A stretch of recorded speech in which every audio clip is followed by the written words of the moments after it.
Se tem uma coisa que a vida me ensinou, foi que as maiores facadas que a gente leva vêm de quem a gente menos espera. E eu aprendi isso do pior jeito possível.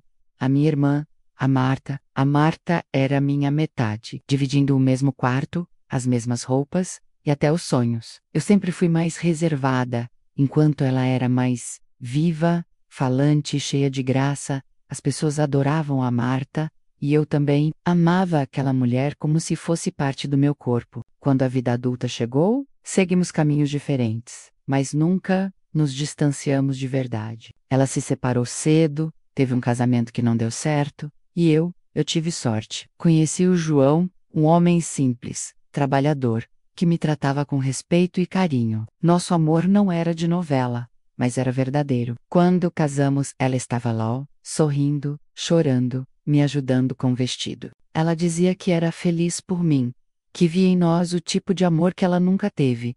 E eu acreditava, porque quando você ama de verdade alguém da sua família, você não duvida. Você entrega, Volca Comfy. Os anos passaram, e ela se aproximou. Ainda mais da gente. Vivia lá em casa, primeiro com desculpa de visitar, depois começou a dormir lá com frequência, dizia que estava se sentindo sozinha, que precisava da gente. Eu achava bonito, achava que finalmente ela tinha encontrado uma paz junto à nossa família. Ela ajudava com tudo, fazia comida, limpava a casa, cuidava dos meus netos, e eu, boba, agradecia. Dizia pro João: a Marta é um anjo. Deus me deu uma irmã de ouro. Mal sabia eu que enquanto eu dormia tranquila, acreditando estar segura no meu lar, minha própria irmã estava tramando contra mim. A confiança cega é uma armadilha silenciosa. A gente não vê chegando. Sente quando já foi tarde demais. Às vezes, quando olho para trás, fico tentando lembrar quando foi o primeiro sinal. Talvez aquele dia em que ela entrou no quarto sem bater. Ou quando ela ria demais as piadas do João. Ou talvez quando ela começou a me servir chás. Sempre os benditos chás. Mas na época, eu não via nada. Só enxergava amor, ajuda, presença. Eu achava que estava cercada de afeto. Achava que eu tinha construído uma família sólida, onde minha irmã era quase uma segunda mãe para os meus filhos. A verdade é que a gente vê o mundo com os olhos daquilo que a gente carrega no coração. E eu carregava amor. Por isso, fui cega. Fui cega quando ela dizia que eu estava exagerando ao reclamar das tonturas. Fui cega quando João começou a se afastar, e ela a se aproximar. Fui cega quando preferi acreditar que era o tempo que mudava as pessoas, e não a maldade escondida dentro delas. Hoje, com meus cabelos brancos e as marcas que o tempo deixou, eu entendo que o amor demais, quando não tem limites, vira entrega. E quando a gente se entrega para quem não merece, o preço é alto. Mas naquela época, eu só via minha irmã, meu sangue, minha melhor amiga.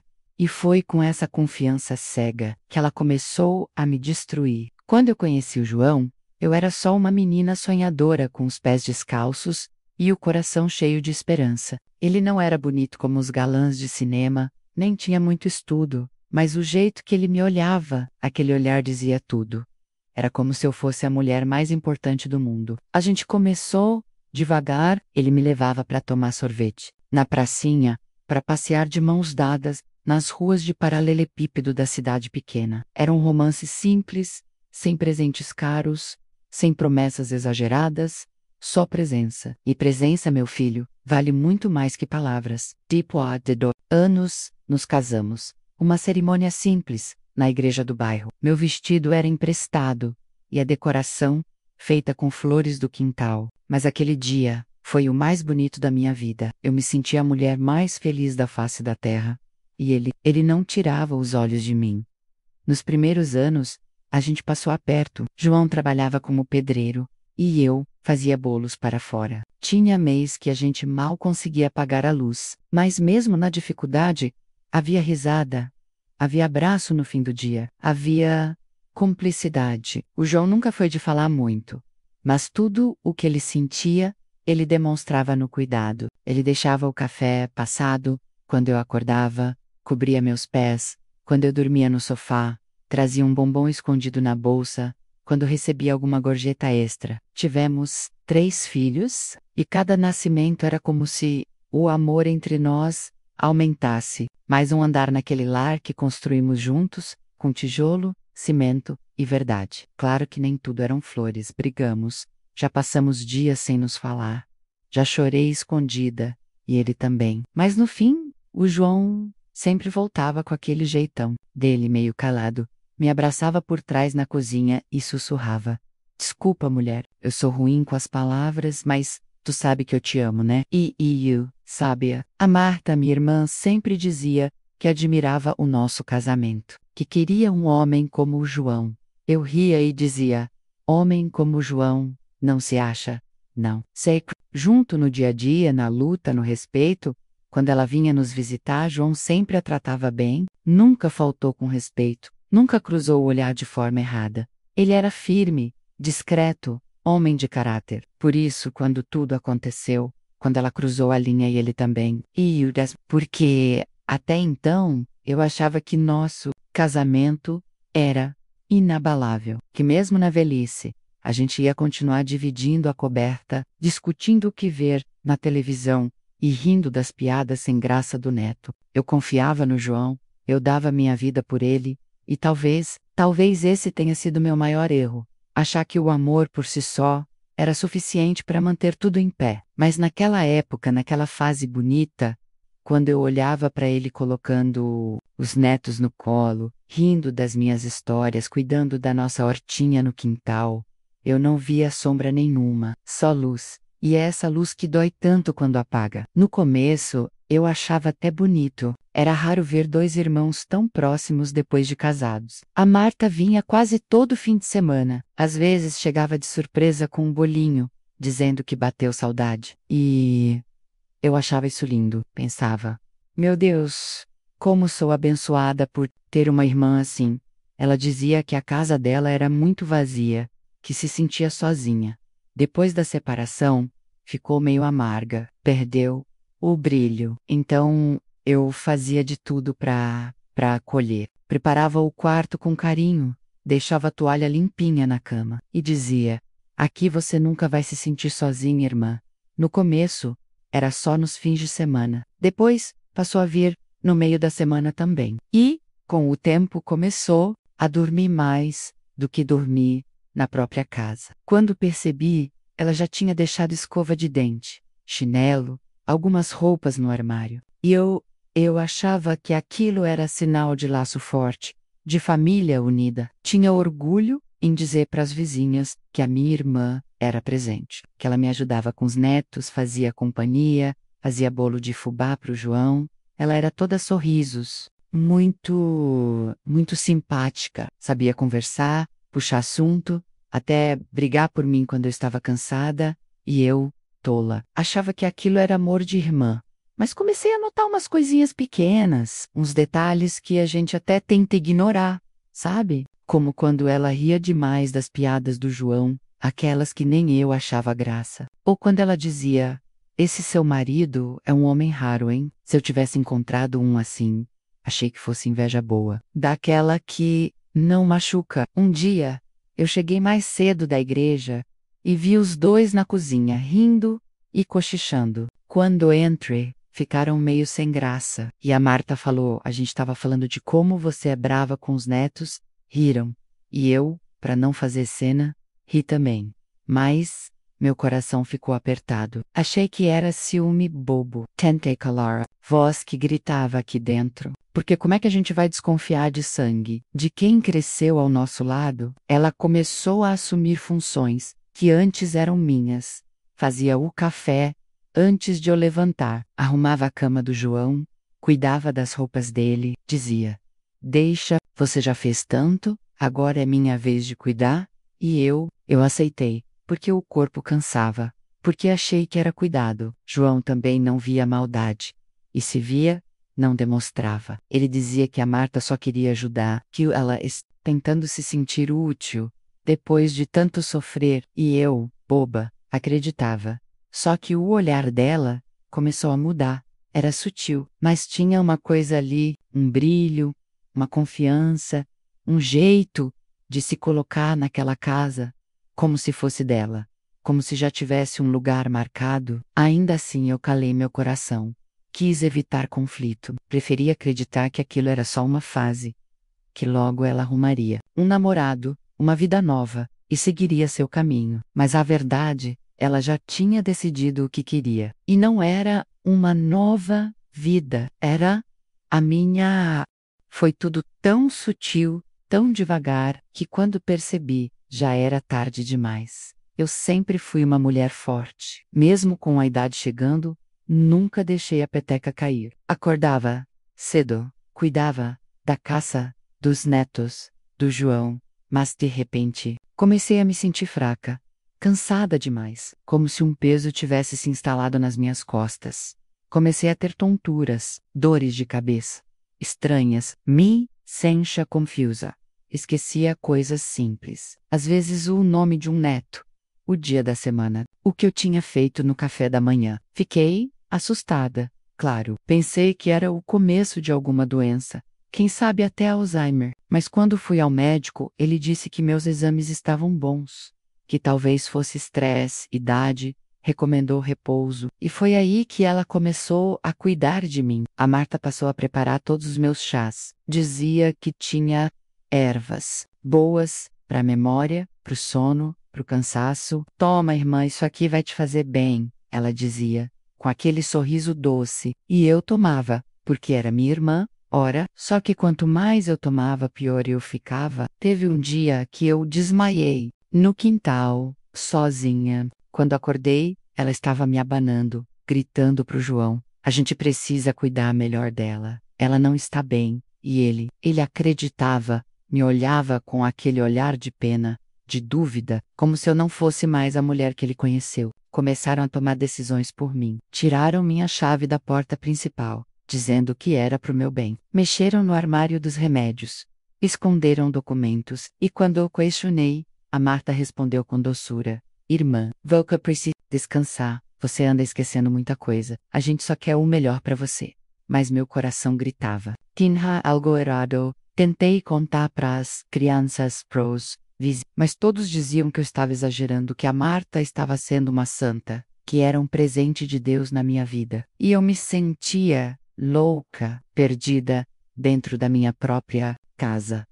João começou a se afastar, já não dormia comigo todas as noites. Passava mais tempo no quintal, ou na sala, assistindo televisão com ela. Eu fingia que não percebia, mas eu via o olhar diferente, o tom de voz mais suave com ela do que comigo. A Marta passou a me chamar de confusa na frente dos outros. Dizia que eu precisava de ajuda, que não podia mais ficar sozinha. Ouvi ela dizendo no telefone: ela não vai durar muito. Já está completamente fora de si. Aquilo me congelou por dentro. Era como se eu estivesse assistindo ao próprio fim da minha vida, em câmera lenta. E ninguém acreditava em mim. Eu, que sempre fui a base daquela casa, estava virando um peso, uma peça velha. Um problema a ser removido. eTudoISO.com. A minha irmã, sorrindo ao meu lado. Como é que a gente lida com esse tipo de traição? Como é que a gente sobrevive a ser apagada dentro da própria história? As coisas começaram a ficar estranhas, muito estranhas. E eu já não sabia mais em quem confiar, nem se ainda tinha forças para lutar. Eu lembro daquele dia como se fosse um sonho ruim, um pesadelo do qual a gente tenta acordar, mas não consegue. Era uma terça-feira, o céu estava cinza, e meu corpo mais ainda. Já fazia dias que eu sentia tudo esquisito, menos as pernas moles, a cabeça pesada, a alma cansada. A Marta, como sempre, veio com aquele chá dela. Disse que era um novo, feito com camomila, maracujá e uma erva que acalmava a mente. Você vai dormir como um anjo, irmã. Confie em mim. E eu confiei. Como sempre, confiei. Tomei aquele chá quente, amargo, com gosto de coisa errada, mas a garganta já não questionava mais. Era como se meu corpo tivesse se entregado. Fui para a cama cedo naquela noite. Nem ouvi os netos brincando, nem senti o João deitar ao meu lado. Na verdade, nem lembro se ele deitou. Só lembro do escuro. Um escuro denso, silencioso, pesado.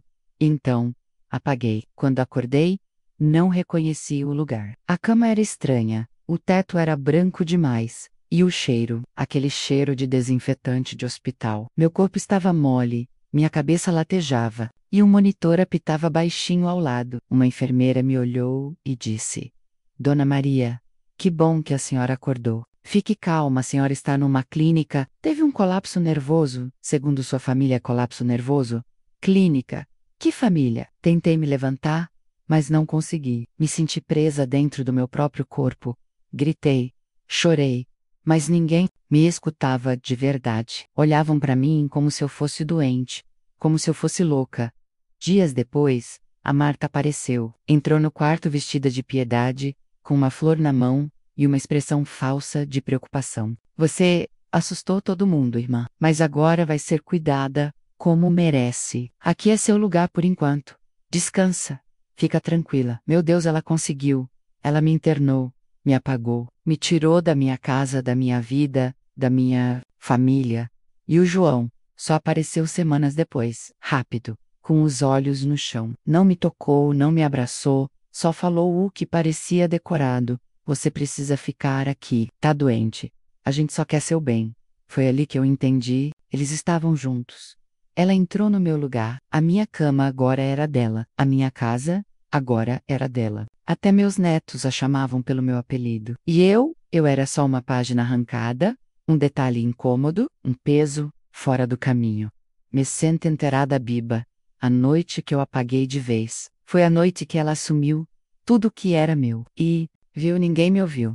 Mas lá dentro, lá no fundo, uma voz baixinha ainda gritava: Eu vou voltar. Foram os piores dias da minha vida. Estar viva e não ser ouvida. É um tipo de morte que ninguém vê. Naquela clínica, os dias eram todos iguais. O teto branco, os corredores frios, o silêncio que gritava mais alto do que qualquer som. Eu ouvia vozes o tempo todo, mas nenhuma me perguntava o que eu sentia. Nenhuma me chamava pelo nome com amor. Eu era só mais uma senhora internada, confusa, frágil, inconsciente. Só que eu estava lúcida. Eu sabia exatamente o que tinha acontecido comigo. Minha irmã me dopou, me internou, roubou meu lugar na vida. E o João, o homem que jurou me amar até o fim, se calou. Às vezes à noite, eu me virava na cama e chorava baixinho. Não era só tristeza. Era humilhação. Era um sentimento de ser esquecida, abandonada, como um objeto velho. Eu me perguntava: como alguém que cresceu ao meu lado teve coragem de fazer isso comigo? Me vi ali, pequena, fraca, sem ninguém. Tentei falar com médicos, com assistentes, com enfermeiras, mas todos me olhavam com aquele olhar de coitada. Até que um dia, uma enfermeira mais nova, chamada Cláudia, ficou me ouvindo. Differente dos outros, ela não apenas me ouvia, ela prestava atenção. Eu contei tudo, aos poucos, com medo. Contei do chá, das tonturas, da mudança no comportamento do João, das roupas da Marta no meu guarda-roupa, e ela ficou em silêncio. Depois, disse: Dona Maria, se a senhora estiver certa, isso é muito sério. Eu acredito na senhora, mas a gente vai precisar de paciência e estratégia. Foi a primeira vez que alguém me deu um olhar de respeito. Depois de tudo, Dolly e Cláudia começou a me visitar mais, conversava comigo, testava minha memória, anotava tudo, me tratava como gente, como mulher, como alguém viva, e foi ela quem me devolveu a faísca. Eu parei de tomar os remédios que a Marta mandava entregar. Comecei a me alimentar melhor, a ler, a lembrar de quem eu era. Aos poucos, fui voltando, e com a minha volta, veio a certeza, eu ia ser Dolly. Ia recuperar minha voz, minha casa, minha história. Porque, por mais que tivessem tentado me apagar, a minha alma gritava, e um grito de alma ninguém consegue silenciar por muito tempo. O mundo pode ter desabado, mas dentro de mim restava algo que nem o João, nem a Marta conseguiram: matar a minha verdade. E eu ia fazer o mundo inteiro ouvir. Um ano inteiro, longe de tudo o que era meu, longe da minha casa, da minha cama, dos meus netos, do meu nome. E quando eu digo longe, não falo só de distância física, falo de um tipo de exílio que só quem já foi apagado entende. Eu estava viva, respirando, mas não existia mais como pessoa. Enquanto eu lutava para manter a lucidez ali naquela clínica, minha irmã vestia minhas roupas, sentava à mesa com o meu marido, beijava meus netos e sorria para os vizinhos como se nada tivesse acontecido. Ela assumiu meu papel. E com o tempo, até as pessoas ao redor começaram a aceitar. A Marta é quem cuida de tudo agora, a coitada da Maria. Ficou doente, né? Que bom que tem uma irmã assim. Dói. Dói até hoje lembrar. Mas naquele tempo, na solidão daquele quarto branco, eu aprendi a respirar diferente, a pensar diferente. Eu precisei morrer por dentro para nascer de novo. Comecei a escrever em folhas escondidas. Contava minha história ali, à mão, com medo que alguém achasse. Cada frase era uma resistência, um lembrete de quem eu fui, de quem eu ainda era. A enfermeira Cláudia continuava me visitando. Ela me ajudava como podia, me dava papel, me ouvia, e aos poucos, ela foi reunindo provas, percebeu incoerências nos exames, anotou datas, comparou receitas. Foi ela quem conseguiu o contato de uma assistente social. E essa mulher, Dona Vera, foi meu anjo. Ela me olhou nos olhos e disse: Dona Maria, a senhora não está louca. A senhora foi vítima, mas a gente vai dar um jeito. Erra, é primeira vez em meses que alguém dizia que eu estava certa, que eu não era um problema.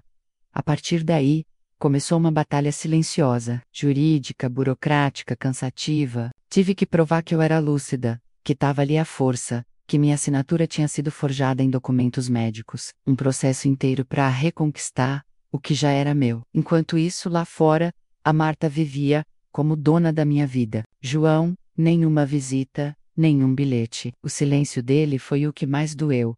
Mas dentro de mim, algo estava mudando. A dor que antes me esmagava. Vontade de mostrar que eu não tinha acabado. Foram meses difíceis. Exames, avaliações, audiências. Fui chamada de confusa, de emocional, de idosa em sofrimento, mas eu fui firme. Falei com clareza. Contei tudo. Olhei nos olhos dos profissionais, mostrei minha história, minha alma, e então, um dia, a porta se abriu. Literalmente. A justiça reconheceu o erro, determinaram minha alta. Eu podia voltar para casa. Mas voltar para onde? Minha casa já não era mais minha. Meu marido, Jay, não era mais meu. Mesmo assim, eu levantei, com uma bolsa pequena, uma pasta de documentos e a cabeça erguida. Saí daquela clínica com o passo de quem renasceu, porque apesar de ter ficado 1 ano fora da minha vida, eu voltei com algo que eles não esperavam. Eu voltei de verdade. E quem volta depois de perder tudo, volta diferente. Quando eu abri a porta da minha casa, o ar parecia pesado demais. Tudo estava diferente. Aquele lugar que eu chamei de lar por décadas parecia estranho, quase irreconhecível. A Marta estava lá, no meu sofá, usando minhas roupas, sorrindo para os meus netos como se fosse ela quem sempre cuidou deles. E João não estava mais no meu lado, estava junto dela, com um olhar que eu não conseguia entender. Eles congelaram quando me viram. Foi um silêncio longo, desconfortável, como se aquele momento tivesse sido tirado de um filme de suspense. Eu não esperava que ficassem felizes com a minha volta. Não depois do que fizeram, mas eu não queria que eles ficassem felizes. Eu só queria estar ali, de pé forte, para mostrar que ainda existia uma Maria, uma mulher que não ia desaparecer assim tão fácil. O João tentou desviar o olhar, mas não conseguiu fugir da minha determinação. A Marta, por sua vez, manteve aquele sorriso falso, aquela pose de quem estava no controle. Eu não disse nada. No primeiro momento, SOS Observe. Vi a casa, as mudanças, as roupas espalhadas, as fotos que antes eram minhas agora com ela sorrindo, ao lado do meu marido. Depois, com voz firme e calma, falei: vocês tomaram tudo de mim, minha casa, minha família, minha vida, mas não tomaram minha força.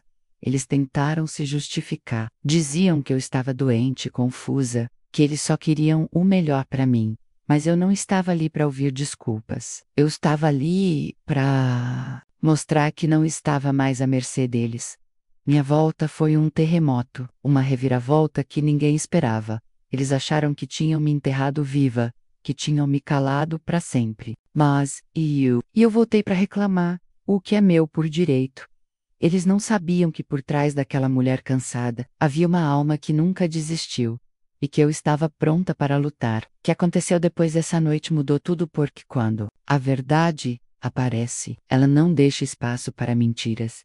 E eu não estava mais disposta a aceitar ser apenas uma sombra no meu próprio lar. Naquela noite, quando finalmente encarei a Marta e o João, eu senti um misto de dor e coragem que não sabia que ainda tinha. Eles estavam ali frente a frente comigo, esperando talvez que eu implorasse, que eu chorasse, que me entregasse. Mas eu não estava mais naquela mulher frágil que podia ser manipulada. Respirei fundo, olhei bem nos olhos dos dois e disse: Vocês tiraram tudo o que eu tinha. Meu lar, minha família, minha dignidade, mas não tiraram minha voz, nem meu valor. Eles tentaram se justificar com desculpas vazias, falando de amor distorcido, de preocupação falsa, mas eu sabia que nada daquilo era verdade. Eu os ouvi, com paciência, mas com a firmeza de quem não aceita mais mentiras. Vocês não só me traíram, como destruíram anos da minha vida. Mas saibam, eu não preciso de vocês para ser feliz. Eu não preciso da Marta para ser amada, nem do João para ser respeitada. Aquela foi a minha libertação. Eu escolhi a mim mesma, porque por muito tempo eu me perdi tentando salvar quem nunca quis ser salvo. Eu me desgastava tentando manter a paz com quem só queria guerra. Agora, eu entendi que o amor próprio é o que sobra quando tudo mais desaba. Escolher a mim mesma não foi fácil. Teve medo, lágrimas, noites sem dormir. Mas foi a escolha mais importante que fiz na vida. Eu decidi que não seria mais vítima, que não iria mais permitir que me diminuíssem, que me colocassem para baixo, que roubassem minha alegria. Hoje, minha vida é minha. Eu não vivo no passado, mas também não esqueço. Aprendi com a dor, me fortaleço na luta. E se alguém me perguntar se eu me arrependo de ter confiado, eu digo que não. Porque até no pior dos enganos eu aprendi quem eu sou de verdade. Eu sou uma mulher que caiu, levantou e venceu. E ninguém, absolutamente ninguém, vai me tirar isso. Depois de tudo que vivi, posso dizer com o coração aberto: hoje sou outra mulher, não aquela que sonhava com um lar perfeito, ou que confiava cegamente na família, mas uma mulher que aprendeu a se proteger e a se amar de verdade. Reconstruir a vida depois de perder quase tudo não foi fácil. Foram meses, anos até, de lágrimas, dúvidas e incertezas. Mas eu aprendi que não importa quantas vezes a gente caia, o que vale é a coragem de levantar. Hoje, eu moro numa casa pequena, simples, mas é a minha casa. Cada cômodo carrega um pedaço da minha história, e não da história de quem tentou me apagar. Eu mesma cuido da minha horta, faço meu café, ouço as músicas que gosto e crio meus netos com todo o amor que me resta. Não tenho mais a companhia do João, nem da Marta.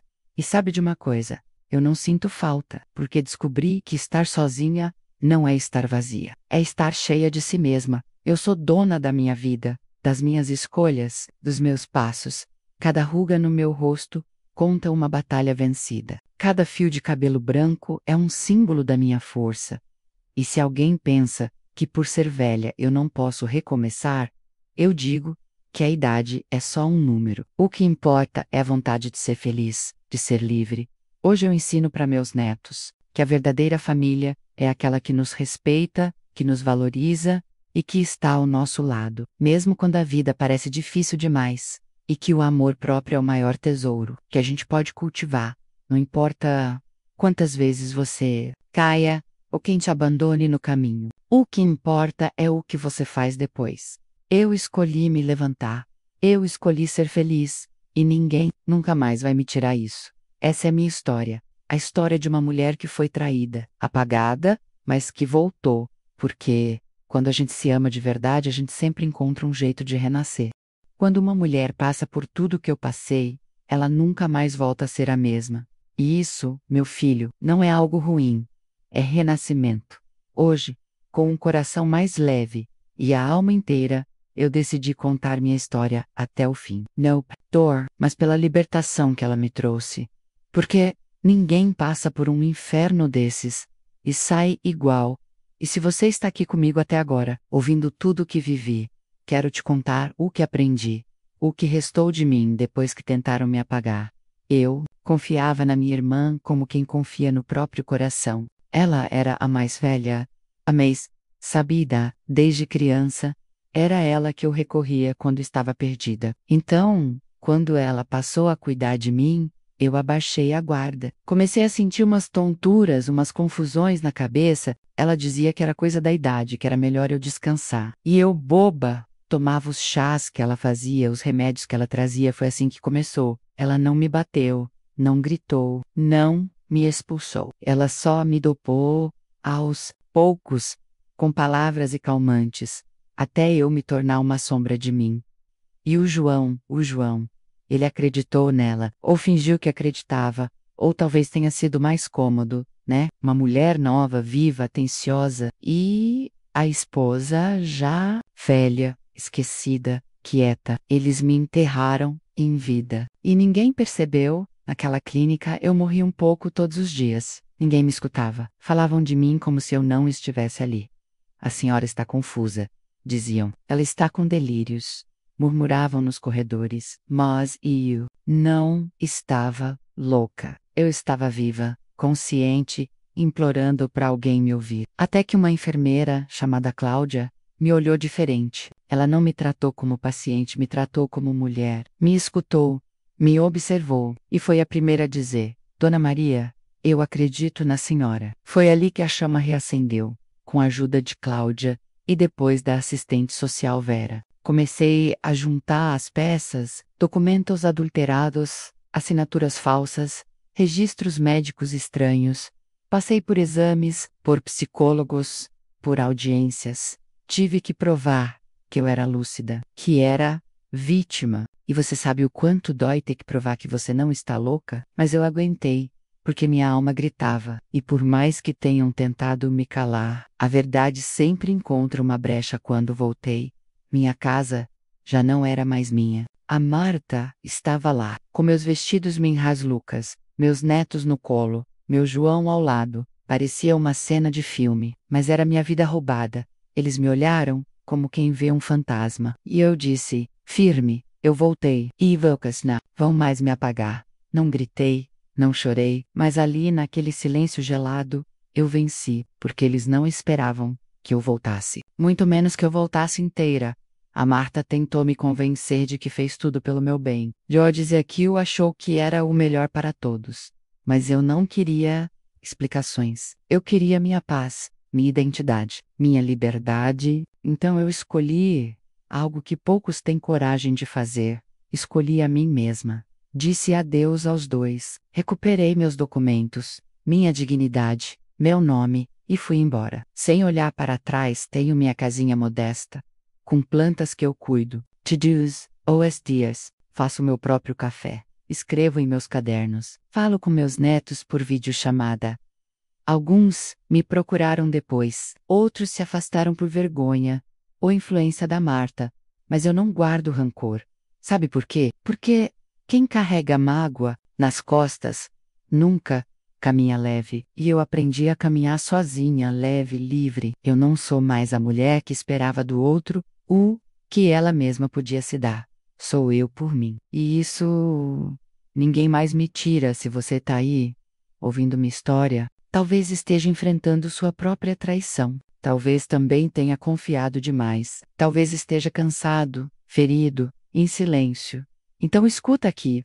Você não está sozinho. E você não é fraco por ter sido enganado. Quem ama de verdade corre riscos. Mas o amor próprio é se pode cultivar todos os dias. Escolha a si mesmo, levante e reconstru, mesmo que tudo esteja em ruínas. Você não precisa voltar a ser quem era antes, mas pode nascer alguém ainda mais forte, mais inteiro, mais você. Hoje, com cada ruga no rosto, eu carrego um pedaço da minha luta. Cada marca, cada dor virou lição. E se um dia tentaram me apagar, hoje eu sou chama, sou fogo que aquece, que ilumina, que nunca mais vai se apagar. Eu não sou a mulher traída. Sou a mulher que voltou. Sou a mulher que sobreviveu. Sou a mulher que renasceu. E essa é a maior vitória da minha vida. Obrigada por me ouvir. E nunca se esqueça: a verdade pode ser sufocada por um tempo, mas um dia, ela volta a respirar. E quando ela respira, ela liberta. Como me libertou?